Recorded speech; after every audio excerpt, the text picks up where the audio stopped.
Welcome to the Giles Files, and my name is Nancy Giles. I can remember when I was growing up, the first weather guy I remember, because I grew up in New York, was Tex Antoine. Oh, yes. But there would sometimes be like a weather girl. Yes. And they weren't necessarily trained the way that you were or thought of in the same way. And in some cases, that would be a female's way of getting into broadcasting. It was like a door in. You're not a weather girl. No. When did that all change, and what brought you in? What hooked you into being a meteorologist? That is the smart and sassy Janice Huff. We love Janice's energy and her enthusiasm. She is funny, she's fierce, and she's a pageant winner to boot. Oh yes, we have the proof. Check our Instagram page for pictures. We hung out with Janice at her office at NBC Studios, the famous 30 Rock in Midtown Manhattan. People in the field of weather and meteorology, people who actually go to college and get degrees, and we're born this way. I kid you not.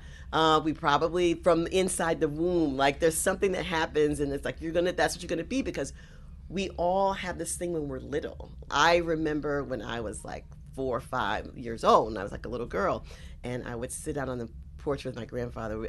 I was born here in New York, but I grew up in South Carolina. Right. And my grandparents lived in a log cabin in the country. They had no running water. They had electricity, but no running water. They had outhouses in the whole 9 yards. Wow. And my grandfather used to, people would sit on their porches and watch cars go by and wave at everybody that goes by and blow the horn, blah, blah, blah. There's neighbor so-and-so that lives down the road coming by.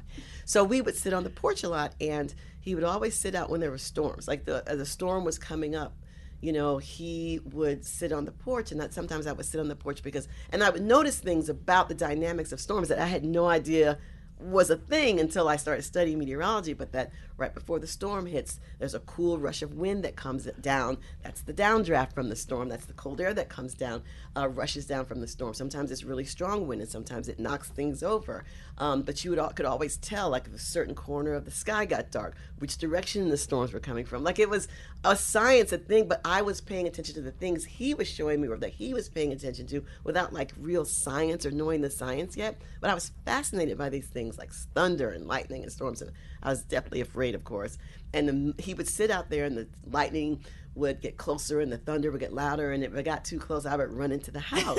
And he would just sit out there like it was no big deal. He's in a covered porch, but still, you're not supposed to do that. But at that young an age, you were taking all of this I was taking it all in. The fact that my grandmother was like, you don't get on the phone, you don't get near the dishes, you don't get near water. We had to go sit in her room and not talk. Like we had to be really, really quiet. And so there are all these little things I go, why does that happen? Like what makes lightning, and why is there thunder when there's lightning, and what all these things. And so that got my mind going. And then when I was like 9 or 10, my mother bought me the World Book Encyclopedia. Of course. And we all remember the Yes. World Book. We didn't have computers then, so that's how we got information. And I was an only child, and some days I felt like playing with kids and some days I didn't. And I was kind of a bookworm, so I would read the encyclopedia. Oh my like gosh. when I would get really bored or if it was raining out, I would pick a letter. Here's a letter. I hit letter B, letter D. And one day I had the letter M book. And so I was just paging through the book, and I saw the word meteorology. And I started reading it, and then I realized this is what you call it. This is the study of weather and climate. And I thought, oh, I like that. Let me read more. As I read more and more and more. And that's kind of where it started. And then I decided from that moment, I think that's what I'm going to get a degree in, because I always loved science. Meteorology was the one that stuck because I was fascinated by the weather. What's so funny is you're born in New York, but you're raised in South Carolina. Had you stayed in New York, let's just say, and had a city existence, who's to say you would have had that time sitting on the porch with your grandfather and your grandma and seeing all that stuff? It could have been completely different. It would have been completely different. Who knows what I would have majored in or done or whatever. I may have had those experiences maybe when I visited my grandparents, maybe in the summer or something, but who knows? This is the thing about life. It's all these things that happen in your life that if something else different had happened, where would you be? And I always say everything happens for a reason, and there are dynamics and forces in play that you have no real control over, that sort of takes you on a path. You have choices whether you go one way or the other, but it takes you on this path that leads to the things that you want. Just in coming in the building, how many people stopped to hug you and kiss you? And Janice Huff, she's the best. My producer Nancy White and I were like, look at this. It's not even fake. I don't know. I mean, I am who I am. I You guess. have that reputation as being very, very sincere, on air and off. There's not a lot of delineation. No, you're probably getting the exact same person. My personality is pretty steady as it goes. And I have a pretty decent outlook on life and things, and so I just would rather be happy than not. You just celebrated your 25th anniversary here. Yes, it's amazing. I still can't believe that 25 years has passed. I'm like, what happened to the time? It went so fast, but yeah, 25 years here in this building, which is so rare for anyone. So I talked to someone like stagehands and people like behind the scenes. They've been here 35 years. They've been here 40 years. But on-air people don't last as long. As a matter of fact, in our group, Chuck Scarborough has been here the longest, 45, 46 years on the air. And then I'm second. And for a woman, that's also a very, very long record because, as we know, unfortunately, women's lives as on-air people don't seem to last as long as men's. They do not. No offense to Chuck Scarborough. No. But who's great. Yes, but you are right. And what's interesting is I had a bit of hope injected into my psyche when I was in, I think, Buffalo. We were at Niagara Falls, and I turned on the TV to watch the news. And there was a woman there who had been on the air probably 40-something years. There was actually a female anchor. She was probably 70 years old or 70-something years. And I was shocked to see her because you don't see that. But there are some places in smaller markets where you actually still see older women still on the air and thriving. I know. I was so excited to see it. It's damn rare. straight. Yes. We should be there. Okay, well, I noticed you have got all these awards. She just won a big meteorological. Inducted as a fellow.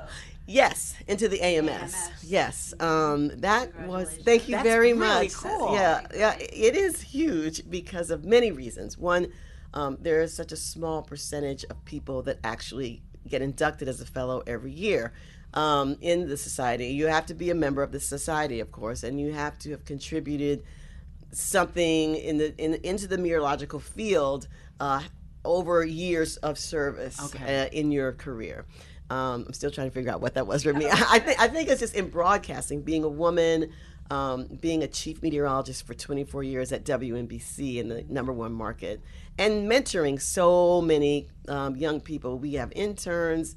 I've had many, many interns over the years who have gone off and gotten jobs in television and are working, and just being there for, some of the young people. So I was nominated and inducted in the same year, which rarely happens. That usually, if they don't pick you one year, you go back into the pool and then they have to vote again. And then after like 3 years, you have to start all over again. Holy mackerel. And I had no idea any of this was happening until the AMS contacted me. Man. People had to write letters on my behalf. One of my professors from college wrote a letter.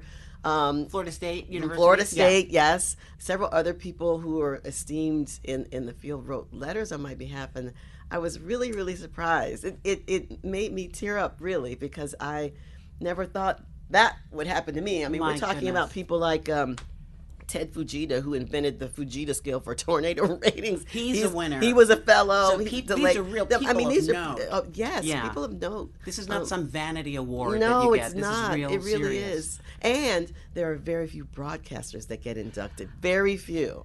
Having known what it means to be a fellow and what it takes to be a fellow or even to get nominated to be one, yes, I was stunned. It's so great to hear also that you've been mentoring for such a long time, mentoring through university, mentoring with the other young meteorologists and TV people, because it's so important for them to see someone like you doing this kind of work and being in science. We interviewed Derek Pitts, who's at the Ben Franklin Science Museum in Philadelphia, and talked about science and education and science, because I wasn't really well educated in science. I didn't see other women really doing it, and I never got good teaching behind it. Right. What was your experience growing up? You had the interest there. Did you feel like you got some good preparation? Well, I had the interest. I felt I got pretty good preparation. I probably could have always used more.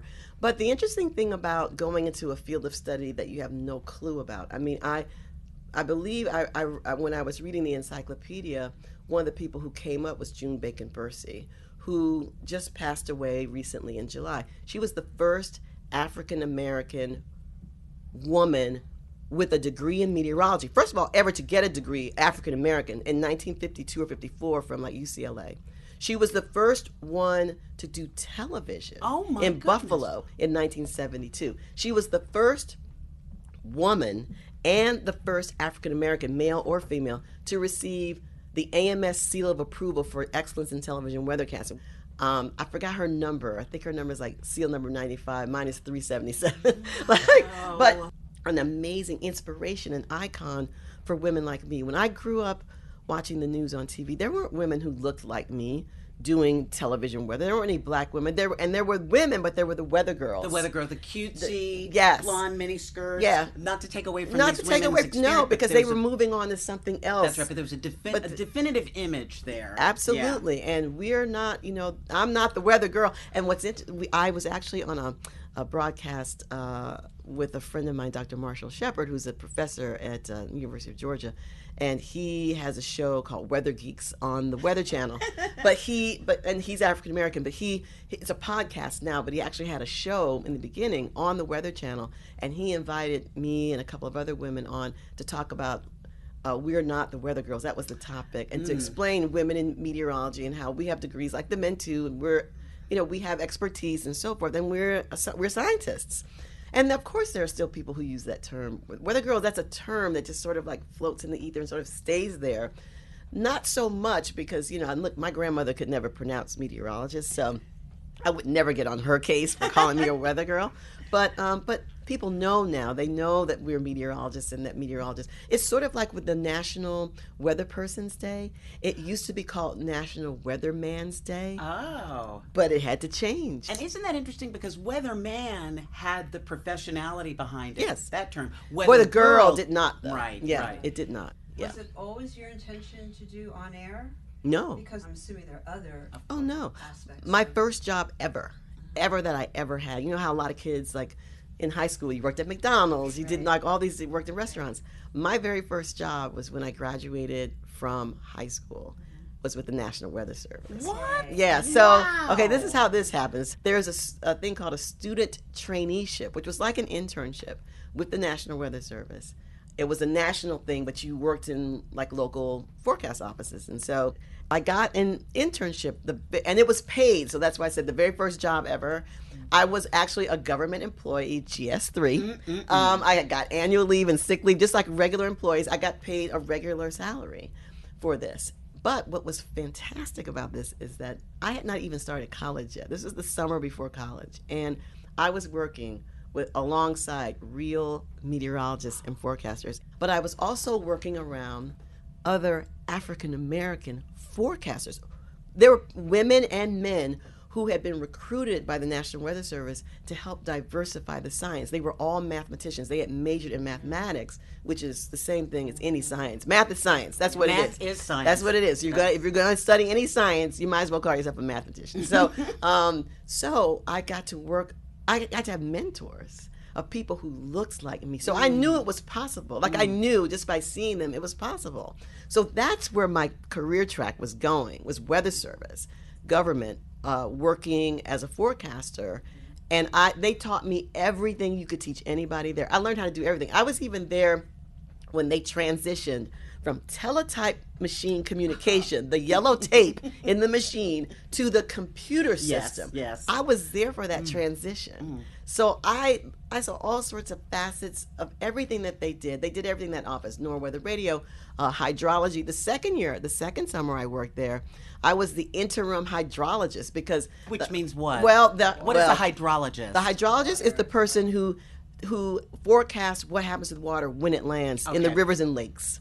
And so they're the people that forecast that. And so our hydrologist was taking another job in another place. And so they said, well, it'll be the end of the summer before the new person starts. So you're going to be in charge of the hydrology desk the whole summer. That's your thing. So I took all the information. Like I didn't do the forecasting, but people would call in, or we had automated rain gauges and river gauges. I had to log all this information and this, that, and the other. And it was really exciting because I thought, wow, I'm like this is like a real job here. No, it's literal on the job training. I learned so much of that, and that made it even better, I was doing things that my classmates would never get to see until they graduated from college, if they got to do those jobs. This is fascinating because I think a lot of people think, when they think about meteorologists and that kind of work, they think about the people on the radio and the people on TV. Because that's what they see. That's what you see. Yeah. You don't realize there's a whole, like Nancy was saying, there's a whole line of work that's behind the scenes. So much. That's the real, roll up your sleeves Yes. work. Oh, yeah. The people who get all the data that we use every day to make our forecast, there are people gathering that data with weather balloons, satellite data. There's all kinds of data streaming in, and somebody else does that. There are people who put together satellites. There are people who do satellite technology. That's weather satellites, not just television communication satellites. So there's a myriad of people all around the world doing all kinds of work, weather forecast modeling. The computers that the formulas that help make weather forecasts into the future that we use every day. There's people that came up with those that had to, actually go in and get it right. It's endless, really, the types of jobs that you can have. What about the Farmer's Almanac? Oh, Or is that, we don't talk about that. Did you hear the voice drop?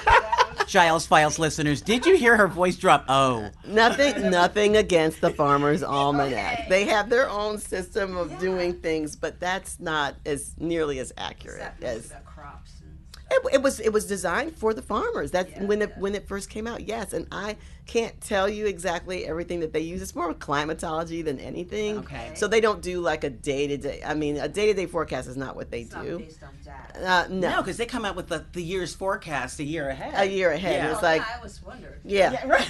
right. How It's do they like, know that? Now they have their own system, so it's not the same. It's not a part of what we do. Know your damn history. Sing it with me. Know your damn history. One more time. Know your damn history. That's right, because we got some classical in there. Know your damn history.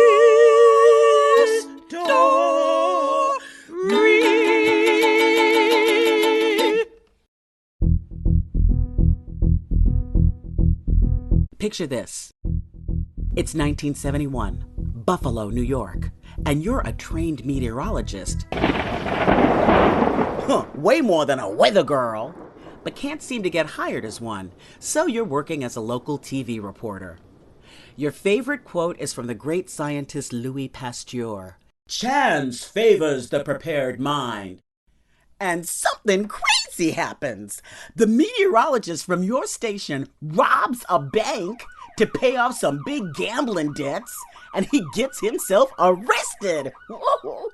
The station's desperate, but you are prepared with a spot-on weather prediction, and the station hires you the very next day. Chance favored the prepared mind. Yes, sir. And June Bacon-Bercey was on her way to blazing a trail in the world of meteorology as the first African-American woman to broadcast weather on TV. That's right. She was born in Wichita, Kansas, studied at UCLA, and despite her college advisor, who advised that she go into home economics, according to Bercey, I got a D in home economics and an A in thermodynamics, all right? She never looked back, earning her bachelor's and master's degree in meteorology.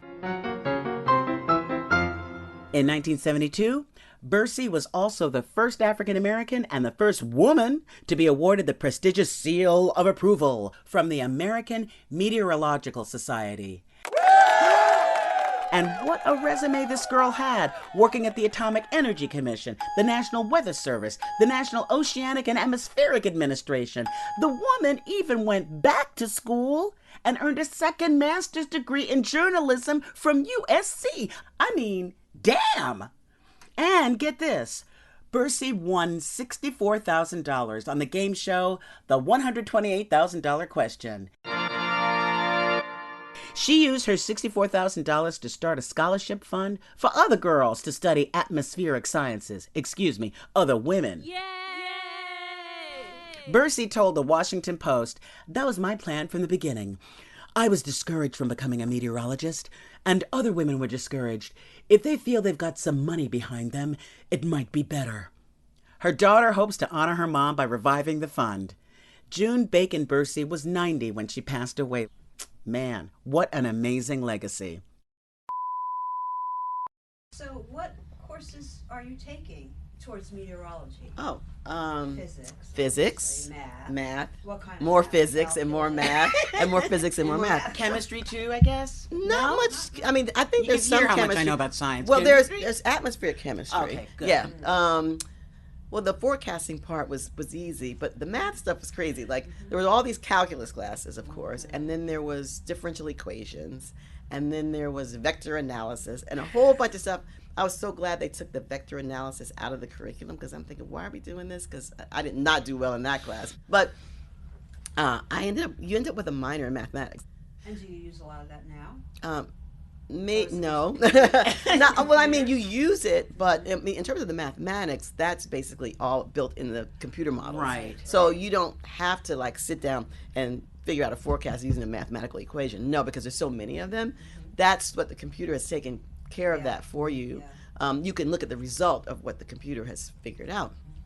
The physics is just basically the basics of thermodynamics and atmospheric dynamics, those types of things you use when you may be sitting around and going, how does this work, kind of thing. But in terms of a day-to-day forecast, we look at numbers, we look at data that's already been computed most of the time, and we look at the sky too. We actually do look at satellites, That's and we so look nice up. to hear. Oh yeah, we look up every day, all day No, long. that makes sense. So technology has really changed a lot of things. But I was wondering, Absolutely. like, if technology is as reliable as, let's say, my mom's arthritis. Oh. Because mom used to say, "Yeah, rain's coming." You know. Well, you she know kinda- what? That still works. Does it really?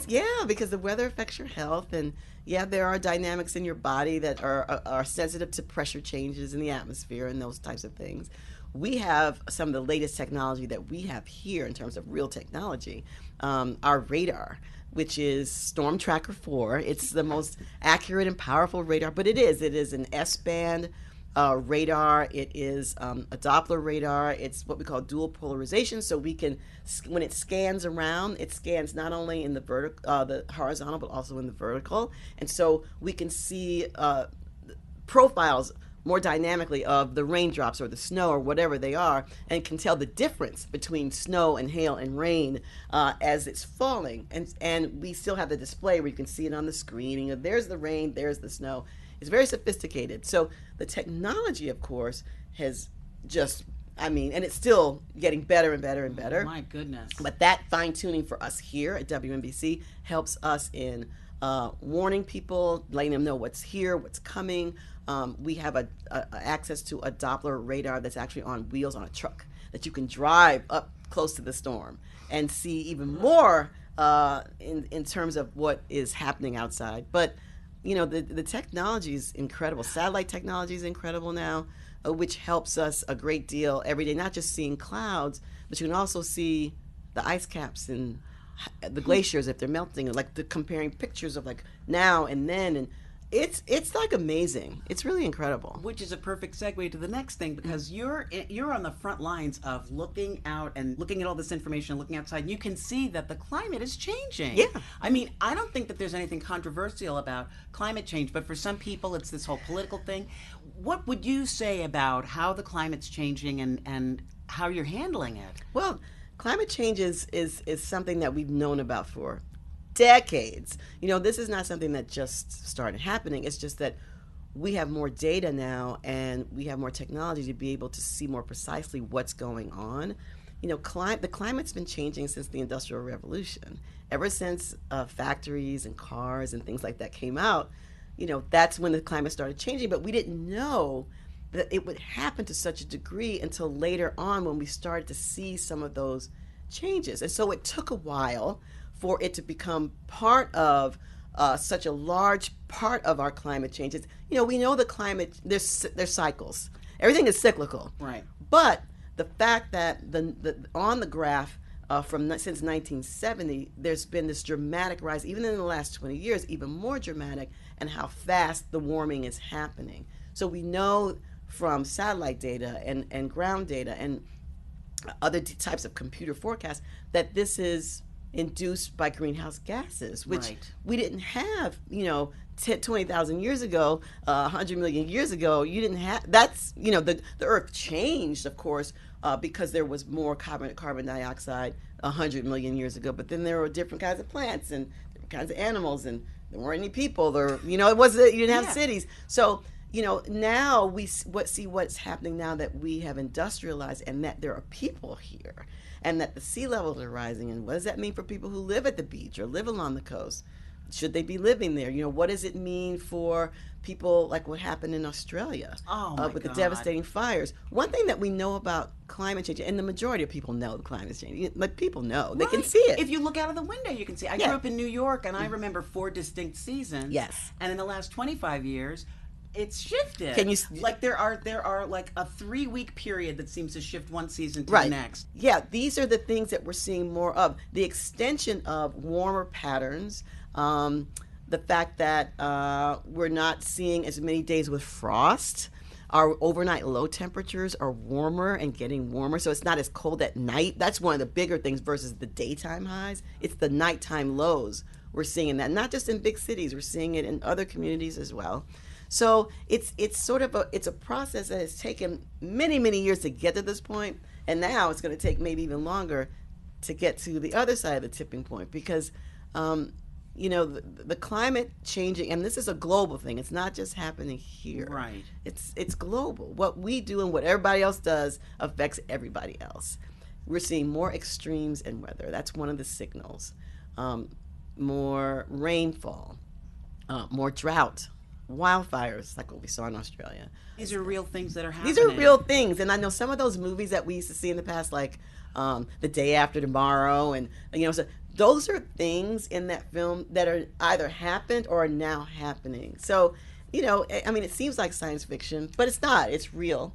It's real, and if we don't start curbing back or figuring out ways, which a lot of companies and governments have done that. Right. But it takes a lot more at the stage now. We're at the stage now where we would have to completely overhaul our whole energy, electrical, everything system, which costs money. Right. And I think that's what happens when it becomes more like a controversial thing. Not that the science isn't real, because the science is. It's that companies and governments will have to spend a lot of money to make these changes, and they're just not as willing to do it. Now, even if they're not realizing that long term, that investment is going to be really well saved. You have to spend money in order to save in the end.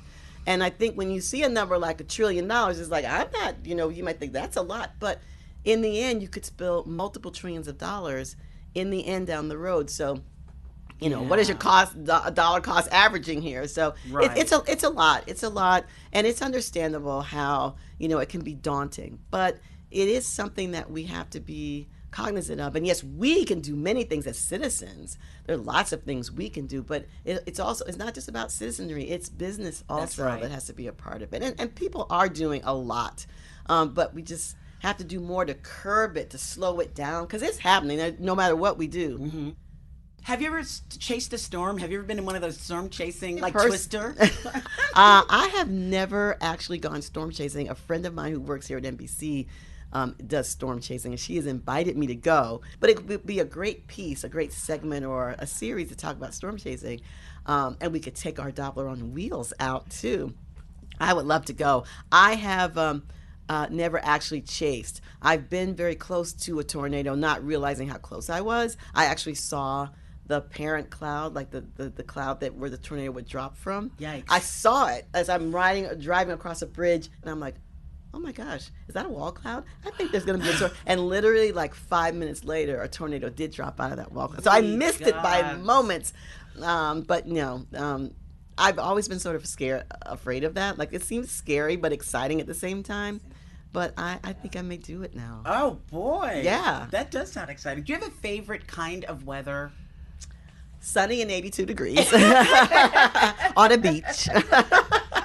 No, I enjoy the changes in terms of forecasting. As you get older, when you think about where you want to live later in life, it's like, I would like to live in a sunny climate where it's warm. But, weather, the fascinating thing about weather is the changes. And even though climate change is can be a frightening thing, it's fascinating to study and learn, because it's not only climate change doesn't just affect us as people, it affects ecosystems, plants and animals and things that will go extinct at some point. Even if we try to do as much as we can now to stop it, there will be things that will happen that we can't stop. But it's just a fascinating field, all of meteorology, all of weather, because it's never really the same that much, unless you're in California, which it's funny. Because I lived in San Francisco, so it was like sunny in the Foggy. afternoon, foggy in the morning. More foggy. But even they're seeing changes in their weather too. So yeah, it's I kinda know cool. that when I lived in LA, that was one of the most difficult transitions for me, was that the weather didn't change. Yeah. It felt like I was living in like a nuclear winter, and 5 years went by. Right. Because it was always kind of sunny, and occasionally there'd be a rain. Yeah. You lived in LA too. I like the vegetation change. Yes. And the smells change. Yeah. Well, the smell That'd would be be really I can tell the lovely. seasons from the smells. Yeah, night jasmine and the always had a nice blooms. smell. Yeah, Yes. I enjoyed that. And I loved it when it rained. Yes. That's Yeah. Everybody growing up loves in the east, East, in right. LA, when it Yeah. rains, it's like, yeah. Well, And the air is so clear. And the air clears Oh, it's out, and you can see the beautiful. mountains and everything Yeah. when the air clears. Yeah. And people from California, especially like the coastal areas, it rains like 2 drops, and it's like, you know, They you don't might know how have to 10 inches drive. of snow. Like, right, they don't have to drive or nothing. Yes, It's so funny. stop driving. It's hysterical. It's hysterical. So you're part of New York fabric by now. You've been around for 25 years, and I'm wondering, like the experience we had just coming up in the elevator with you, where everybody knows you, out in the streets, do people like say to you, you know, hey, great weather report, or what happened? I'm supposed to get married. It's supposed to be sunny. Do you Always. get comments like that? You get those. I mean, usually people, they're not quite sure it's you when they see you. It's like they know you, but it's like, where do I know her from? I had this lady, I was in line at a grocery store, and I was behind her, and she turned around, she saw me, she says, anybody ever tell you look like that lady who does the weather on TV? I said, all the time. And I never said who I was, and she just kind of went, yep, you look like her, and then she kept going. It was really funny. But yeah, people love talking about the weather more than anything. You know, and that's their way of sort of identifying with you. It's like, hey, not good weather. Thanks for the weather is the favorite one. Aww. Even though I have nothing, absolutely nothing to do with it. When it's nice, people always thank me like I had something to do with it. I said, and I always go, you're welcome, because yeah. And then sometimes I go, well, it's not me, but I'm glad you like it. You know, yeah, it's kind of cool. You actually did do a little animated series. You did a did. voiceover part. What was your character's name? Stormy Gale. Yeah. What was the show? Cyber Chase. Tell me about that. Well, Cyber Chase is a because now you're getting into my territory, because I do voiceovers. I know you do so voiceovers. Well, I was like reading that going, uh-oh. We'll talk about your acting stuff in a minute. But no. yeah, so I just got a call one day to be a voice. They were doing a segment on Cyber Chase, which is like a kids show on PBS, where it's all about science and math. And there's this group of kids. It's almost like Scooby-Doo, where they go around in adventures and stuff, and then the things happen, and they got to figure out how to get out of something by using science or math. And this one was about the fog. It was about weather and the fog. And I was the TV meteorologist. I was purple, and I floated on a cloud, and I had red hair, and it was so much fun to be a part of something like that. Great. Yeah, it was really. Oh, yeah, and in your acting career, Missy. Okay, let me just tell you how I know Nancy. Uh-oh. And I know she's going to know it immediately. So, one day I was watching this movie, and I'd seen this movie many times. And then I saw you on CBS Sunday Morning do a piece. And I'm like, wait a minute. It took like a year before I made the connection that was you. Aw. But that scene from Working Girl. Oh, really? Really? For any of you who don't if you've ever seen the movie Working Girl with Melanie Griffith, Nancy is in a scene at the end of the movie. And when I realized I made the connection, I was like, oh my God, that's Nancy. And you and I hadn't even met. That's really sweet. Well, you know what's funny is that scene in Working Girl, and a lot of our scenes got cut for various reasons. Right. But that scene and that day when I was in that outfit is very much connected to the very first essay I did with Sunday Morning about. It was a kind of a funny essay about the conspiracy of high-heeled shoes against women. Oh, wow. A commentary that Nancy, Yeah. Wyatt, producer, cut. And that's how we sort of connected in the beginning. Oh, that's and so it's a cool. whole other tragic story, but that's so sweet to hear. No, I mean, Thanks. I tend to be, I'm one of those people who, when I love a movie, I'll watch it over and over. We quote lines, my husband and I. It's so ridiculous, right? And that's one of my favorite movies. Working Girl. Oh, man. I think my big line in that was when I said beauty as Harrison Ford was kissing Melanie Griffith. And that was kind of exciting. But in all my time in the business, there is still one person I have been dying to meet.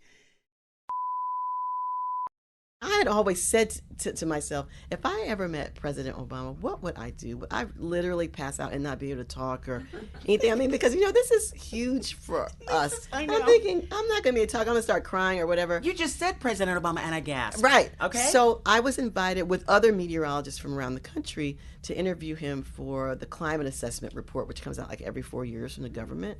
It was a whole day, though, of White House stuff. We talked to other scientists and policymakers and people like that. But when I got a chance to interview him, it was kind of like an out-of-body experience. But I was cool. I said, be cool. Just be cool. Don't be stupid. Talk, speak, say something. So we only got 3 minutes. Each person, only 3 minutes. I'm like, okay, in my head, I've got the questions I want to ask. We were standing there, and they were micing us. And he came up, and, we shook hands and everything. And, he had his jacket off and his sleeves rolled up kind of thing in the Rose Garden. In the Rose Garden. I'm like, I'm in the Rose Garden. And as we're doing this, the guy who's miking me is having trouble. He had no trouble miking anybody, but he was fidgeting and stuff. And so President Obama made a comment. He's like, if you'd worn a tie, we'd probably be done with this by now. I said, yeah, well, this would look funny with this outfit. And he laughed. And then knowing that he was from Hawaii, and my husband's grandfather was born and raised in Hawaii. Wow. And so I took an opportunity to talk about Hawaii. I said, my husband is Kama'aina, and Kama'aina in Hawaiian means local. My husband's not from Hawaii, but his grandfather was. And so he looked at me funny, like I knew that word. He was like, so you married a local? I said, well, no, actually his grandfather. So we started talking about that, and he said, well, Michelle always said to me the reason why she married me was because she could get free trips to Hawaii. We laughed about that, and then the guy finally finished. But if he hadn't done that, I wouldn't have been able to engage him in that way, because I wanted to get Hawaii in there somehow. Holy cow! Yeah, I can't think of. This has been perfect. This is like the only other thing that has nothing to do with that I think is so cool that you've been involved with is your work with foster kids. Oh my gosh! I'm so glad you asked. Yeah, because that's wonderful. That is probably the most rewarding work I've ever done. It has nothing to do with what I do every day, but it has to do with people. How did that come about? Well, our sister station, WRC in Washington, D.C., was doing a Wednesday's Child segment regularly. And at the time, the then Freddie Mac Foundation decided, you know what, they decided to sponsor their project. And then they realized this is happening all across the country. Children in foster care, the numbers are growing. We need to help these children everywhere, not just here in D.C. So we were the second site they came to in New York. They had the D.C. one. They came to us. They said, we want to sponsor this program for you and help you get because New York City has more foster children in foster care. At the time, it was like 50,000.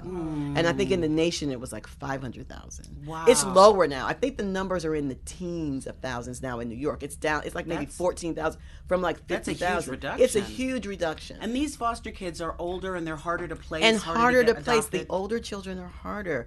I saw a segment, it might have been on CBS Sunday Morning, of this young boy who had been adopted by a family, and he was like 8, I think, when he was 7 when he was adopted, and he had been abused as a foster child, been in the hospital several times, and this family adopted this kid, and he loved older dogs because people don't want older children and older people. They want young babies and they want puppies, but I want to foster older dogs. And the whole segment, I was almost in tears because he said when he only wanted, and his dog, who was 15, they had to put it down, and he wanted to hold the dog the entire time. He held the dog. He wanted his mother to document the whole entire process, taking pictures, and the last picture she took was of him crying because he had never cried. And he finally cried, and he said, when I grow up, I'm going to adopt older children and older dogs. And he found an older dog, a new dog to bring home. So anyway, to say that, yes, it's harder. It's hard to place because usually people want babies. Right.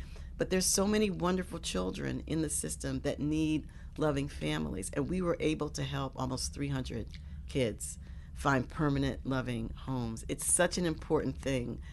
A lot of people don't even think about it because they think, if I have a baby, then I can raise them the way I want. But you still don't really know what a child will be.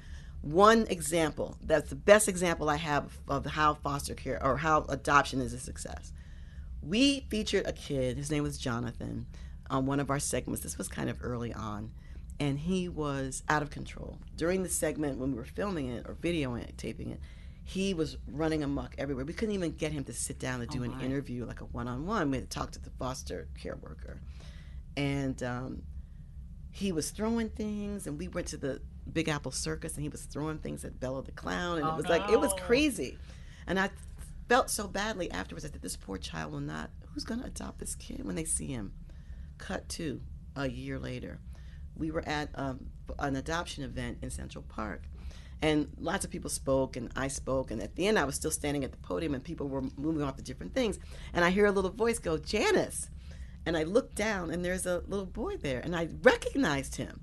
I was like, Jonathan? And I'm thinking, that can't be Jonathan, because A, he never spoke my name. We never talked that day. He said, yeah. I said, oh my gosh, how are you? He said, I'm good. He said, guess what? I said, what? He said, I got a family. And I thought I would just fall to the floor. I said, where? He said, over here. So I go down, and this family who had been fostering other children, and they were a couple on Staten Island, older, not like young people, they decided to adopt him. He was a different child. He did a 180. He was calm. He was smiling. He knew my name, which I didn't even think he knew. So we did a success story on him. We went to his house, and he sat on the steps with his little, and we did an interview. He spoke to me. It matters. It changes people's lives. And that is the most important thing I've ever been a part of. Well, you're changing people's lives, and you're fantastic. Well, thank you. My gosh. I thank you so much for having me be a part of your show. This has a been joy. wonderful. I've been waiting and waiting to talk to you because I just love you. I love everything that you do. I watch you anytime you have a piece. I'm always watching it because you're just special, especially since I knew you from a movie for so long. And you're a Jersey girl. So that's part-time. Jersey.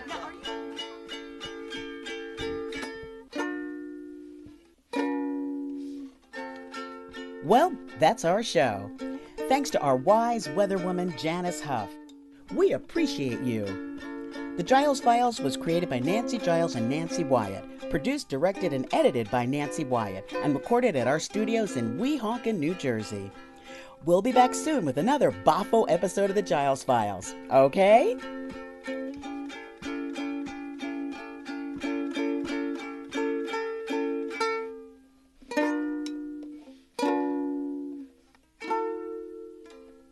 A Huda Media Production.